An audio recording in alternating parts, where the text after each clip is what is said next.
to what extent our system can tolerate that kind of shit. It's not supposed to be topsy-turvy like that. So I'm not a fan of Trump's moves to expand presidential power, which is ideologically motivated and was explicitly a policy aim in Project 2025, believe it or not. So it seems like Trump's trying to deliver on those things.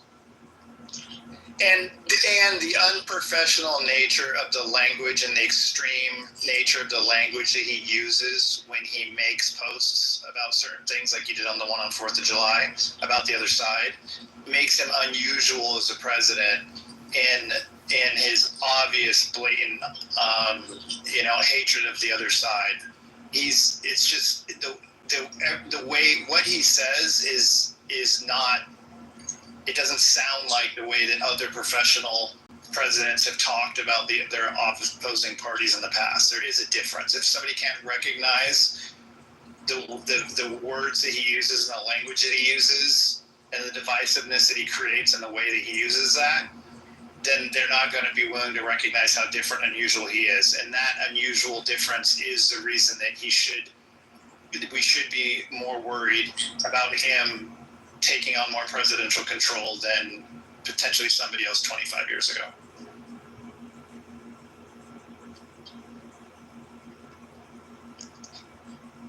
I do find Trump's rhetoric problematic. I think that some people exaggerate how problematic it is.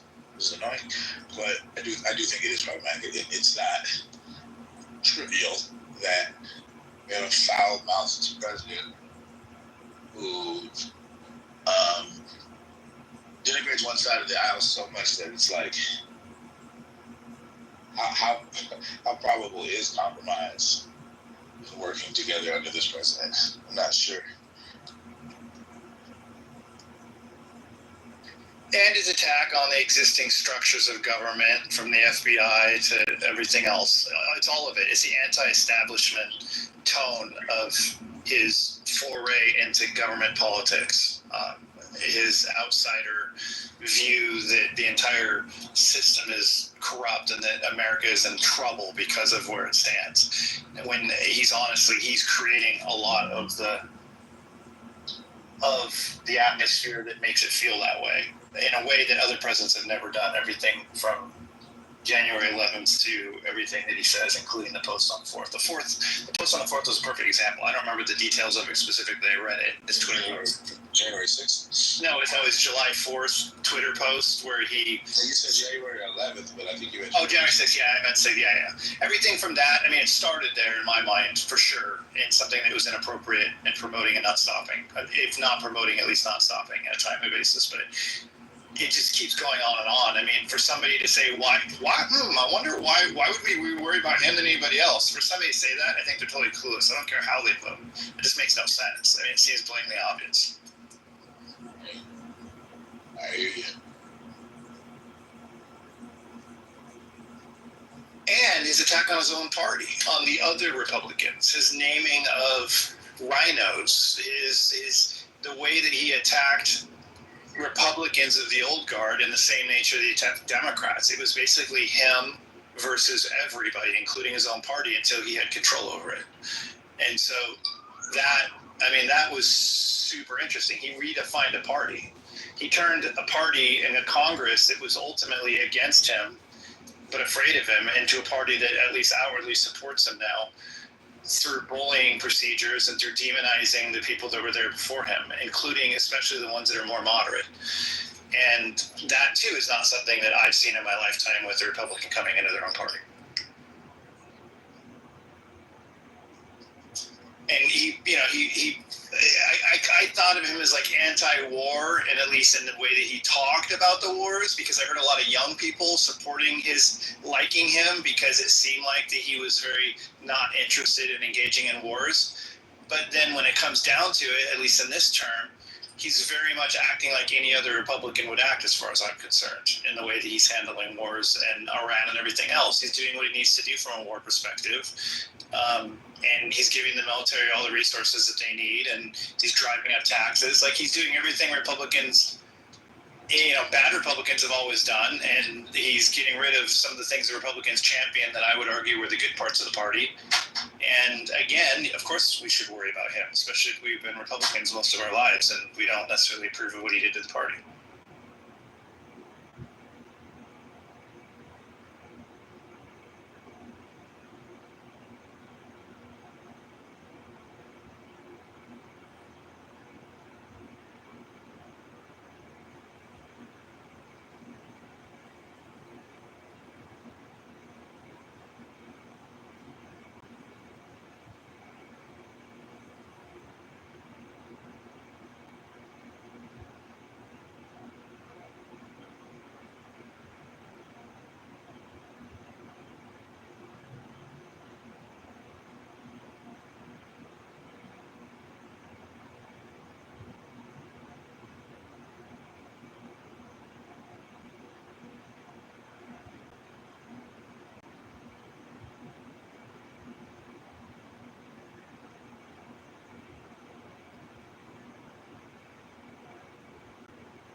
Andre, you good?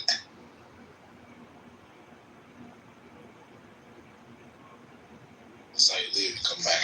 Oh, yeah. I was just, as always, when I get on the phone, when I come back and everything is silent. Oh, no, it legit was silent, though. Oh. I felt like you might have thought the silence meant your phone was glitching. That's exactly what it is.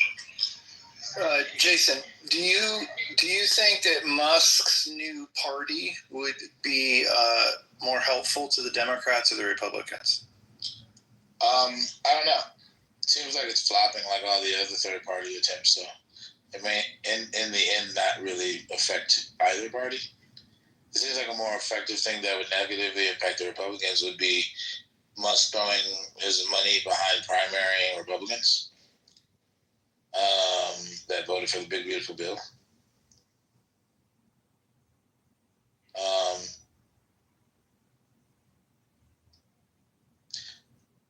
It would be interesting to see if he also tries to primary radical leftists that he doesn't like with his money, but I don't know. His party is an interesting thing. I actually was going to do a room about it, but I haven't done enough research yet. But I like the idea of third parties. It's just that they don't typically have success. It seems like the two main parties have such a strong hold on our politics and really our political infrastructure that it's hard for third parties to break in.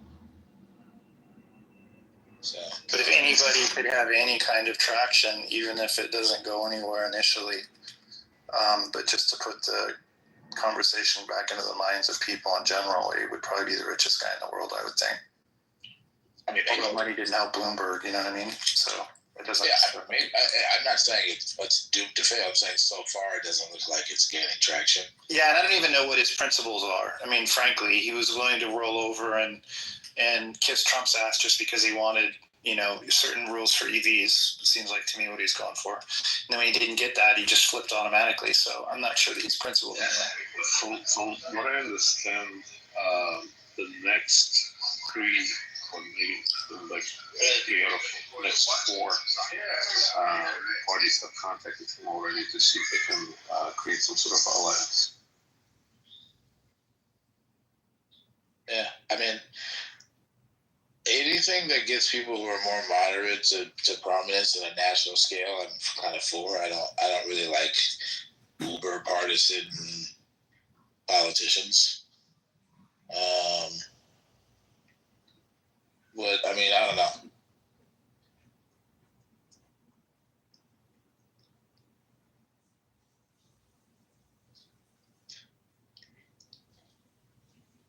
Will it make legislation easier or harder if we had like 7 major parties with approximately even representation in our Congress? It'd be terrible. I genuinely don't know the answer to that question. I don't know. So I mean, I have reservations. I do want more of a balance, but I don't want to exacerbate already existing trends of gridlock in Washington. Then people will call you a democratic, liberal, moderate American. All the labels. All labels.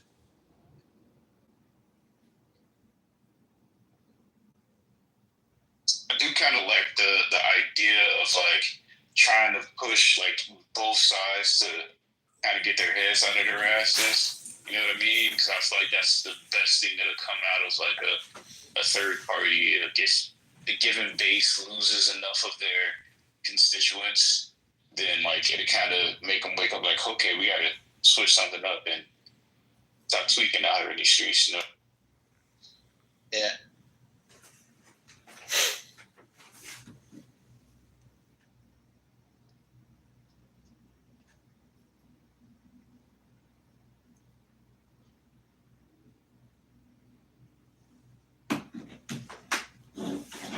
I mean, part of me wonders if MAGA, as we define it, is really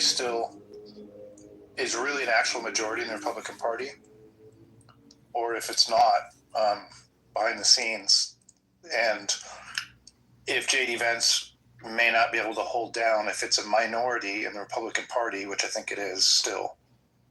Can J.D. Vance hold it down like Trump did? I'm not convinced that will happen automatically. Yeah, I have no idea. I don't know what J.D. Vance's chances are of winning the next election at all. He doesn't know Trump, everything. I guess. He doesn't even know the future. I mean, there are things that the Republicans can do. I mean, if Trump endorses him, then you can mobilize Trump's sycophant base behind a J.D. Vance. They've already voted for him on the ticket with Trump, so voting for him at the top of the ticket, I don't think is that far-fetched, particularly if Trump's endorsing him. But it's not clear that he's gonna win yet. But and it's also not clear who he would be running against. I mean, if they ran him against AOC, he might actually win. If they ran him against, I don't know, maybe a Gavin Newsom, one of the other people who was a part of their deep bench, Wes Moore, Pritzker, maybe they have chances. But I don't know how the American people see these figures actually, and I don't know to what extent the stain on the Democrat Party would actually negatively impact them. Or even like a Shapiro or something, or maybe even a Gretchen Whitmer. It seems like the Democrat Party has decided that women are the problem, and so they're not going to run a woman next time, which is hilarious. Wait, is that already on the books? Well, it just seems that way because they've talked that way, and actually the progressives have pointed out that they sense what I sense, which is that the Democrats are. They haven't said it. But their whole thing is like, well, the last 2 times we lost they were women, so I feel like the conclusion's inevitable. Like, you know, but maybe they will run a woman. I don't know. AOC is supposed to be the shit. Gretchen Whitmer was talked about at one point, so I don't know. Yeah, that's who I thought they might be rallying behind, somebody like the Michigan governor. Yeah, I don't know.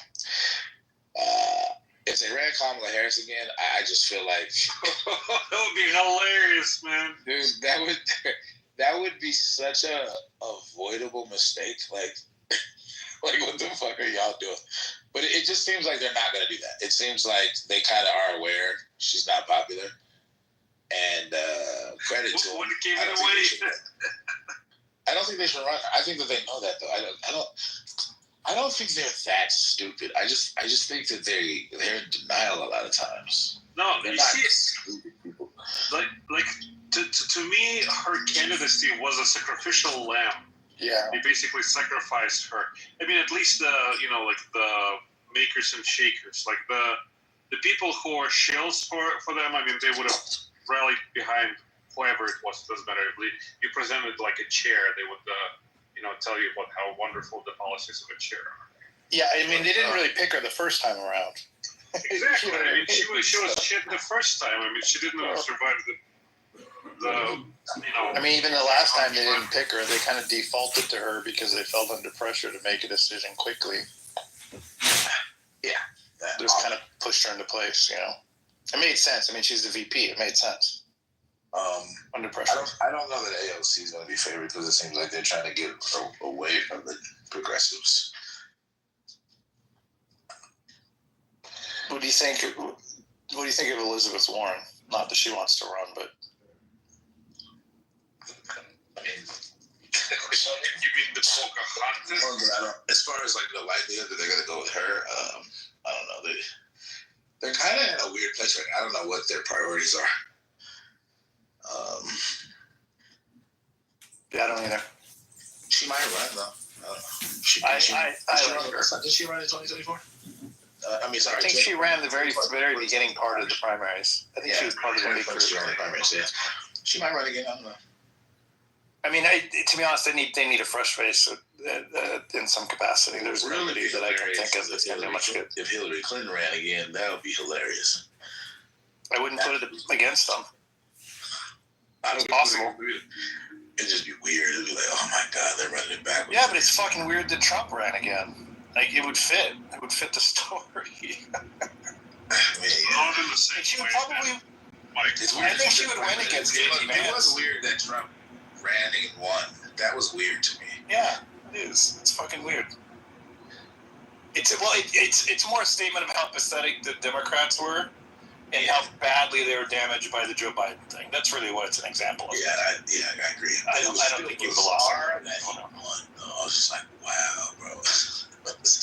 But in terms of support, even within the ranks of the Republican Party, I think Trump has much more ground than Hillary amongst Democrats. I mean, her whole party fucking hates her. So I highly doubt that she would do that. Well, I think that Andre, I still believe that, I don't know, maybe it's changed. Maybe I'm just naive. As of 2020, I could have said that I believe that a majority of the Republicans were closeted, did not support Trump, but were afraid to say otherwise. I know that was the case in 16. I know it. So in 20, was it still? Not sure. In 24, did it exist anymore? I don't know. I think it's split up by age, to be honest with you. Anybody that's been Republican like me for several decades, we're not necessarily huge Trump fans. Like, I still think there's a lot of neocon Republicans. Yeah, that's a good point, but I think the difference is that, within the Republican Party, the people who do support Trump, they're like die-hard Trump supporters. Right, exactly. They go all the way through and through. On the Democratic side, with Hillary, there's no Hillary club. Nobody's going to fucking, throw their career out of the window for But that's Hillary. The charisma. That comes out of charisma, bro, which is one is reason I was talking about Vance. White dudes for Hillary, bro. What are you talking about? Vance lacks charisma in the same way Hillary lacks charisma. Like, charisma's a big deal. Vance doesn't lack charisma. Yeah, he does. Oh my God, dude, they talk about him fucking his couch. Like, that's a perfect example how he's like charisma. Yeah, he does. Oh, I completely think so. I think the guy has no charisma. He actually has charisma. I'm not saying he's dumb. I think he's smart, but I don't think he has charisma at all. He clearly does have charisma. What are you doing right now? I don't know. I would be interested to see what other people think. I disagree with you quite a bit, actually. Yes. I really do. Go ahead. No, I think so, Mike. If you compare him to Trump has very animalistic charisma, right? It's like he can read the crowd. He can sort of he can guide the crowd with his bullshit and his word salad and whatnot. Right. JD Vance is much more. Yeah. So. And so could Obama. Not to that extent. Come on, dude. Like it was not a word salad. When Obama opened his mouth, with Clinton would make you feel like you're the most important thing in the whole universe. It wasn't a word salad. The word salad. He just hypnotizes you. Like Trump. I saw him live, last year before he became a president. And it's hypnotic. He just says nonsense. Like if you look away from him and kind of like, try to analyze what the fuck he's saying, it's nonsense. Like the previous sentence has nothing to do with the next one, but it works. People go wild. He says, what they want to hear, and they just go crazy. With Vance, he's much more in line with traditional, rhetorician. Like he's well spoken. He behaves himself, like a gentleman. So I think he does have a charisma. It's just a different kind. Like, to say that a person doesn't have charisma because you don't like them is weird. No, I don't. I'm not necessarily saying because of that. I mean, I don't know. When anybody, I look at him almost like a nerd, kind of like people making fun of him about humping his couch. Like that's not something that's not something that happens to somebody who is just who's as charismatic as Bill Clinton or whatever. Like it's almost like silly. Like the things that people laugh about him are silly things. Like it doesn't. He seems like a nerd. He seems nerdy to me, but not in a good way necessarily. I don't know. I don't see it. Nerds can have charisma too. Yes, they can, but I don't think he has it. I just don't. I don't know. I mean, listen to him speak, bro. I think it's pretty evident he has charisma. I think he's smart and well spoken. Yeah. Well, I think it's the same thing. I don't know. If you have charisma, what do you think that means? It means a lot. It means it's an innate thing that some people seem to have or not have. It's a combination of physical attractiveness, a perception of intelligence, although Trump has it and he's not necessarily perceived as intelligent by anybody who actually understands what that would require. I don't know. I mean, I think Trump has it. I just don't think that, I don't know. In the same way, that's what I'm saying. I think MAGA is a one-off thing. It's Trump. He made the party about himself, and it's going to be a challenge when he's no longer there to pass that on to somebody else that's not him. That's the problem with turning a party around and making it all about yourself. Can you pass it down? I agree that they do face that challenge. I think that's separable from whether or not J.D. Vance has charisma. Well, and I don't think he's the guy for that, I guess is my point necessarily. So I don't know who would be. Yeah, I think I actually do think that he has an uphill battle with that because he isn't Trump. And so there's a risk that he's not going to motivate as many people to the polls that the GOP is going to need to win. I think that's fair. But it isn't because he lacks charisma. It's because he's not Trump. And there's a difference between those two things. He has his own kind of charisma. I think his appeal is a little bit more narrow in terms of the GOP base. Trump appeals to way more people than J.D. Vance does. That doesn't mean J.D. Vance doesn't have charisma. Trump is a character. J.D. he doesn't have depth. He's not a character. He's not a caricature. He's just an intellectual. God, I think I'm really surprised that you use that word to describe him. You think he's bland? I think he's bland, and I think that's an important part of winning. You just emphasize things you don't like about him, but well, it's not that I don't like him actually. I'm trying to describe how he appeals to people who like him. All right, he's got a nice smile. He's got a nice smile. He's got a strong voice. He's well spoken. He's educated. He speaks to the issues that a lot of Republicans want him to speak to. He also gets a little bit of bonus points by being associatable with Trump because he's a part of his administration and he's his number two. Okay? All of those things appeal to MAGA in a major way. Okay? He's also from Appalachia, which appeals to that voting bloc. And he's also aggressive in his attacks on the left, Democrats in particular. So, all of these things are things that appeal. And the sense of his being charismatic is having a nice smile, his being well-spoken, and his being personable, even in the context of some really, hot interviews from leftist media pundits, right? So like, I can tell he's charismatic because of those things. Even though I don't personally like him, I can tell why he appeals to other people. Like all that he will have to do if he like runs for presidency is own libs publicly a couple of times, like on their ground, and that's it. That's all he'll need to appeal to all the Republicans in the world. You know. To me, he even has more charisma than the Florida governor. That dude Which one? DeSantis? Yeah, he has more charisma than DeSantis. Oh, That dude seems nerdy to me. I don't think so. I don't see that, but You think I mean, DeSantis has more charisma than I do. Within Florida, I think he has a lot for Floridians. Floridians aren't like other Americans. Florida. I love how He's you gonna out my JD. I'm saying in general, you think that the Florida governor has more charisma in general than JD Vance? Yeah, I do. I definitely think that DeSantis has more than JD Vance. Have you watched JD Vance speak for extended periods of time? Yeah, I have. And part of what I say about JD Vance, he's a great speaker. To be honest, I had his job in the Marine Corps. I mean, he was taught that. We were taught that. We were taught to be television news anchors and broadcasters and public relations specialists. That was our jobs. So, like, there's a lot of media training that he's had by default that other people his age have not had. So, he's advanced in that nature. Like, that's part of what makes him so professional. That's why he sounds so professional. It's a big reason. And he's smart. And he has a good story. And I think all that matters, but it doesn't mean that you'd want to have a beer with the guy.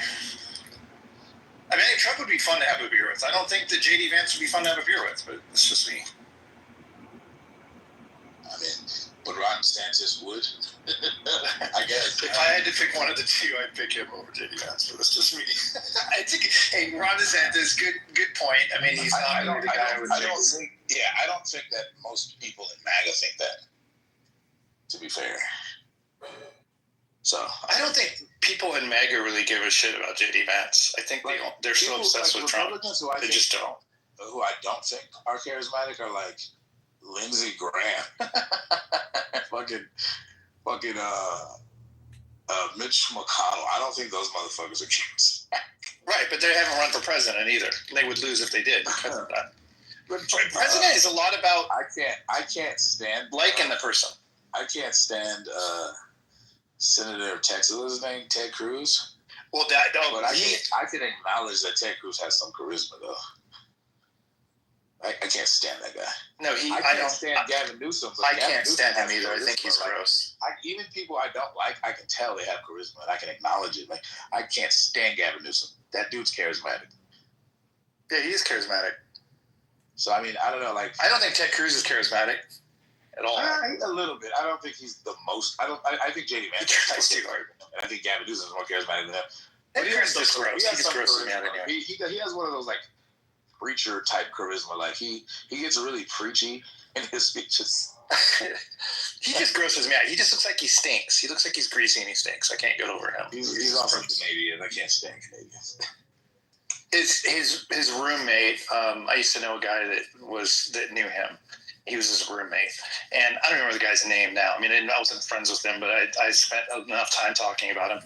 And they had nicknames for him that made fun of how greasy and gross he was. He was highly unpopular in college, and he was gross. He smelled, and his roommates actually didn't like him at all.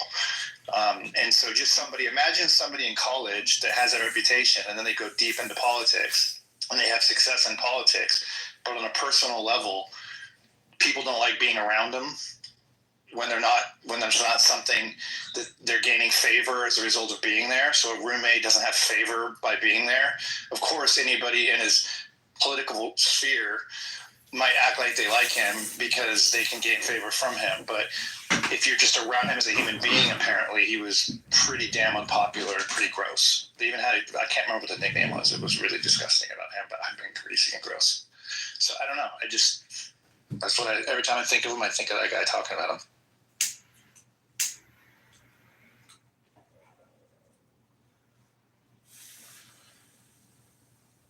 But again, I don't think you need charisma to be a politician. I think it helps, but I think you need charisma to be president. I think that makes sometimes that's what it all comes down to. I don't think that Kamala had it particularly. She tried, but I don't think she had it either much. I think that was part of her problem. Even people that like her didn't love her.